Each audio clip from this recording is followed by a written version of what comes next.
Cyber হামলায় ইউরোপের বিমানবন্দরে অচলাবস্থা। ইউক্রেনকে লক্ষ্য করে 580টি ড্রোন ও 40টি মিসাইল ছুড়ল রাশিয়া। এস্তোনিয়ার আকাশসীমা লঙ্ঘনের অভিযোগ অস্বীকার রাশিয়ার। নেদারল্যান্ডসে অভিবাসন বিরোধী বিক্ষোভকারীদের সাথে পুলিশের ব্যাপক সংঘর্ষ। ইউরোপের হালনাগাদ ও বৈচিত্র্যময় খবরাখবর আপনাদের সামনে এক নজরে তুলে ধরছি আমি নুরনূপুর।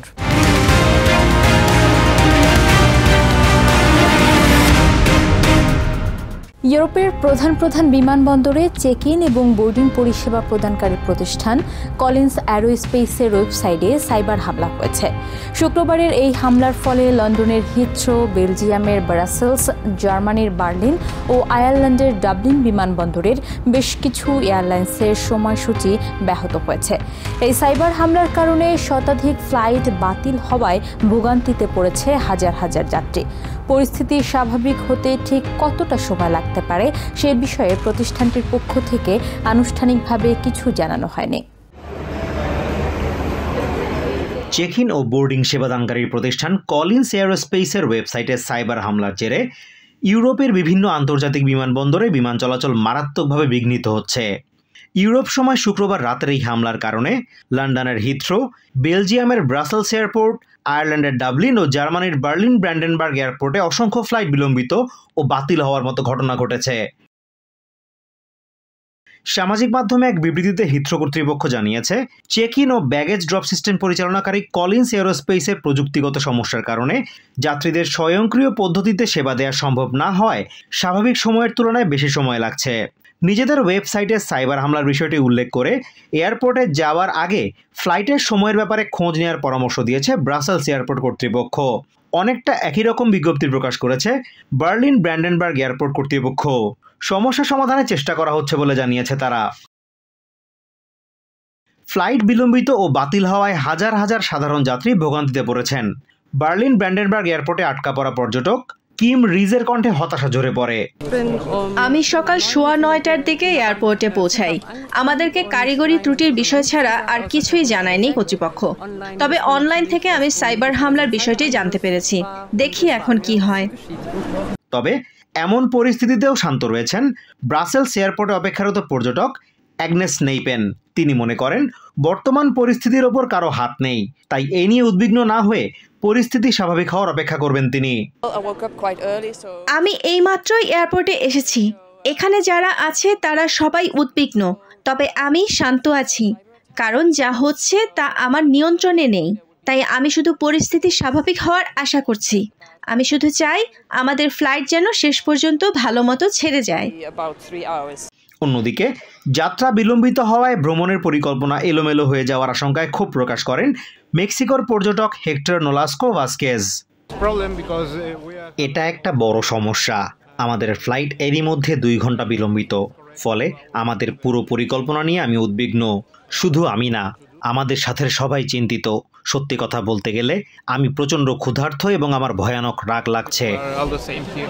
পরিস্থিতি ঠিক কখন স্বাভাবিক হতে পারে সেই বিষয়ে আনুষ্ঠানিকভাবে কিছুই জানায়নি কলিন্স এয়ারোস্পেসের মালিক প্রতিষ্ঠান RTX। Azimur Rashid Kanak, TVN 24 news desk. Kyiv সহ ইউক্রেনের বিভিন্ন অঞ্চল লক্ষ্য করে আবারও বড় পরিসরে ড্রোন ও মিসাইল হামলা চালিয়েছে রাশিয়া। শুক্রবার দিবাগত রাতের এই হামলায় অন্তত 3 জন নিহত হয়েছে এবং 26 জন আহত হয়েছে বলে দাবি করেছেন ইউক্রেনের প্রেসিডেন্ট ভলোদিমির জেলেনস্কি।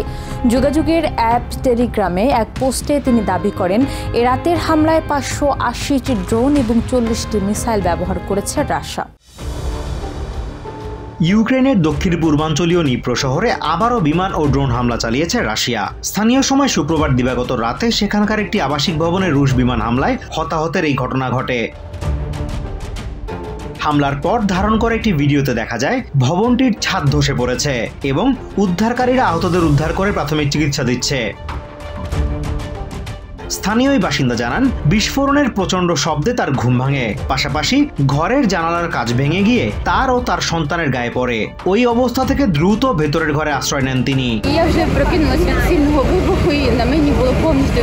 এই হামলায় ভবনটি ছাড়াও সেখানে রাখা বেশ কয়েকটি যানবাহন ক্ষতিগ্রস্ত হয়েছে। এদিকে শনিবার নিজের ভেরিফাইড টেলিগ্রাম অ্যাকাউন্ট থেকে দেয়া এক পোস্টে ইউক্রেনের প্রেসিডেন্ট ভলোদিমির জেলেনস্কি দাবি করেছেন, এ রাতে ড্রোন ও মিসাইল হামলায় অন্তত ৩ জন নিহত হয়েছে। ইউক্রেনের বিভিন্ন অঞ্চলের বেসামরিক অবকাঠামো, বিভিন্ন ব্যবসায়িক প্রতিষ্ঠান এবং আবাসিক এলাকা লক্ষ্য করে এ রাতে রাশিয়া ৫৮০টি ড্রোন ও ৪০টি মিসাইল ছোড়ে বলেও দাবি করেন তিনি। তবে ইউক্রেনিয়ান এয়ারফোর্স ৫৫২টি ড্রোন এবং ৩১টি মিসাইল ধ্বংসের দাবি করেছে।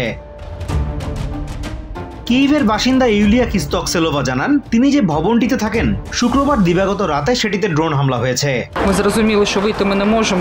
আমরা বুঝতে পারছিলাম যে আমাদের পক্ষে ভবন থেকে বের হওয়া সম্ভব না। চারদিকে আগুন জ্বলছিল আর এর মাঝে আমরা আটকা পড়েছিলাম।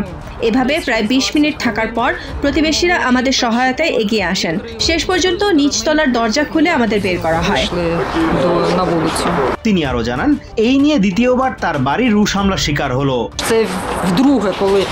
এর আগেও আমার বাড়িতে একবার মিসাইল আঘাত করেছে। প্রথমবার হামলার পরের ৬ মাস আমার ১০ বছর বয়সী ছেলে ঘুমাতে পারেনি। গত রাতে হামলার পর এখনো আমরা কেউই স্বাভাবিক হতে পারিনি। ইউলিয়া মনে করেন, ২১ শতকে এসে এমন বর্বরতা কোনো মানুষের সাথেই হওয়া উচিত না। যুদ্ধ শেষ হয়ে দ্রুত পরিস্থিতি স্বাভাবিক হবে, এই আশায় বুক বেঁধেছেন এই তরুণী। Azimur Rashid Konok, TVN24 news desk. নেটোভুক্ত দেশ এস্তোনিয়ার আকাশ সীমা লঙ্ঘনের অভিযোগ অস্বীকার করেছে রাশিয়া। শনিবার এক বিবৃতিতে রুশ প্রতিরক্ষা মন্ত্রণালয় দাবি করে, রুশ যুদ্ধবিমান এস্তোনিয়ার আকাশসীমা লঙ্ঘন না করেই বল্টিক সির নিরপেক্ষ এলাকার আকাশসীমায় উড়েছে। তারা দাবি করেছে, এ সময় ৩টি MiG-31 যুদ্ধবিমান রাশিয়ার উত্তর পশ্চিমাঞ্চল থেকে বল্টিক অঞ্চলে রাশিয়া অধ্যুষিত ছিটমহল কালিনিনগ্রাদ পর্যন্ত ৩ কিলোমিটার এলাকা জুড়ে উড়েছে। বিবৃতিতে আরও দাবি করা হয়, নিরপেক্ষ আকাশসীমায় আন্তর্জাতিক আইন মেনেই ফ্লাইট পরিচালনা করা হয়েছে। তবে শুক্রবার এস্তোনিয়া সরকার অভিযোগ করে, তাদের আকাশসীমায় অনুপ্রবেশ করে অন্তত ১২ মিনিট অবস্থান করেছে ৩টি যুদ্ধবিমান। এই ঘটনার তীব্র নিন্দা জানিয়েছেন ফ্রান্সের প্রেসিডেন্ট এমানুয়েল ম্যাক্রো এবং ব্রিটেনের প্রতিরক্ষামন্ত্রী জন হেলি। নেদারল্যান্ডসের রাজধানী দ্য হেগ শহরে অভিবাসন বিরোধী বিক্ষোভকারীদের সাথে পুলিশের ব্যাপক সংঘর্ষ হয়েছে। শনিবারের সহিংস বিক্ষোভে পুলিশের বেশ কয়েকটি গাড়ি জ্বালিয়ে দেওয়ার পাশাপাশি তাদের উপর দফায় দফায় ইট পাটকেল নিক্ষেপ করে বিক্ষোভকারীরা। পরিস্থিতি সামাল দিতে এক পর্যায়ে টিয়ার গ্যাস ও জল কামান ব্যবহার করেছে ডাচ পুলিশ। কঠোর অভিবাসন নীতি এবং আশ্রয় প্রার্থীদের উপর কড়াকড়ি আরোপের দাবিতে ডানপন্থী অধিকার কর্মী এল রেক্স এই বিক্ষোভের ডাক দেন। তার ডাকে সাড়া দিয়ে হাজার হাজার মানুষ মালিভেল্ডে জড়ো হন। তিনি অহিংস বিক্ষোভ সমাবেশের আহ্বান জানালেও এক পর্যায়ে বিক্ষোভকারীরা পুলিশের সাথে সংঘর্ষে জড়ায় এবং স্বল্প সময়ের জন্য পাশের A12 মহাসড়ক অবরোধ করে। বাংলাদেশ জাতীয়তাবাদী যুবদল ইতালি শাখার নবনির্বাচিত সাধারণ সম্পাদক ওমর ফারুককে রোম বিমানবন্দরে উষ্ণ অভ্যর্থনা জানিয়েছেন দলীয় নেতাকর্মীরা। নবগঠিত আংশিক কমিটিতে সাধারণ সম্পাদক হিসেবে দায়িত্বপ্রাপ্ত হওয়ার পর এটি ছিল তার প্রথম ইতালি সফর। তাকে বরণ করেন ইতালি যুবদলের সভাপতি জাকির হোসেন গনি, সিনিয়র যুগ্ম সাধারণ সম্পাদক জাহাঙ্গীর আলম, সাংগঠনিক সম্পাদক কাউসার আহমেদ তাজুল, সাবেক সিনিয়র যুগ্ম সাধারণ সম্পাদক তৌহিদ কাদের সহ ভিন্ন প্রদেশ থেকে আগত যুবদলের নেতাকর্মী, সমর্থক ও শুভানুধ্যায়ীরা। এক নজরে ইউরোপের আরও নানা খবর পেতে চোখ রাখুন TVN24 নিউজ নেটওয়ার্কের ইউটিউব ও ফেসবুক পেজে। নিউ ইয়র্ক থেকে সম্প্রচারিত TVN24 টেলিভিশন বিশ্বজুড়ে বাঙালির কণ্ঠস্বর।